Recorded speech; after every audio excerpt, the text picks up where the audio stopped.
दिव्य मिलन, महाशिवरात्रि की पवित्र कहानी। बहुत समय पहले हिंदू पौराणिक कथाओं के ब्रह्मांडीय क्षेत्र में भगवान शिव के नाम से जाने जाने वाले एक शक्तिशाली और तपस्वी रहते थे। वह ध्यान, तपस्या और ब्रह्मांडीय विनाश का अवतार थे। हालांकि अपनी अपार शक्तियों के बावजूद शिव अक्सर सांसारिक मामलों से अलग रहते थे। इस बीच पृथ्वी पर पार्वती नाम की एक सुंदर राजकुमारी थी। वह पर्वतराज हिमालय की पुत्री थी और भगवान शिव से अत्यंत प्रेम करती थी। पार्वती शिव का स्नेह जीतने और उनकी पत्नी बनने के लिए दृढ़ थीं। अपने लक्ष्य को प्राप्त करने के लिए पार्वती ने तपस्या और ध्यान की कठोर यात्रा शुरू की।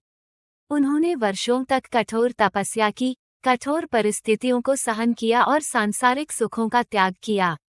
उनकी भक्ति और दृढ़ संकल्प ने देवताओं को भी प्रभावित किया, जो उनकी ईमानदारी से प्रभावित हुए। अंततः महान तपस्वी भगवान शिव ने पार्वती की अटूट भक्ति पर ध्यान दिया। उसने उसके संकल्प की परीक्षा लेने का फैसला किया और एक बूढ़े, अस्त-व्यस्त ऋषि की आड़ में उसके सामने प्रकट हुआ। शिव की वास्तविक पहचान से अनजान पार्वती ने ऋषि का स्वागत किया और उन्हें आतिथ्य प्रदान किया। उनकी विनम्रता और भक्ति से प्रभावित होकर शिव ने पार्वती को अपना असली रूप प्रकट किया।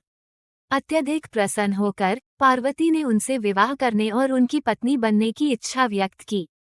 भगवान शिव ने उनके शुद्ध प्रेम और समर्पण को पहचानते हुए उनके प्रस्ताव को स्वीकार कर लिया।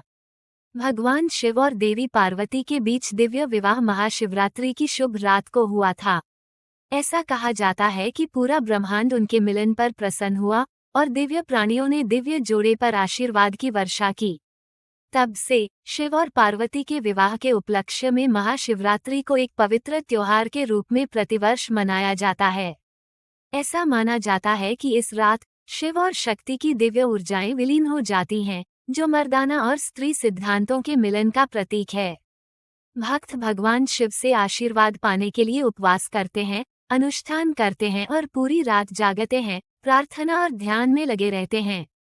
और देवी पार्वती, महाशिवरात्रि केवल वैवाहिक आनंद का उत्सव नहीं है, बल्कि दिव्य और नश्वर, लौकिक और सांसारिक लोकों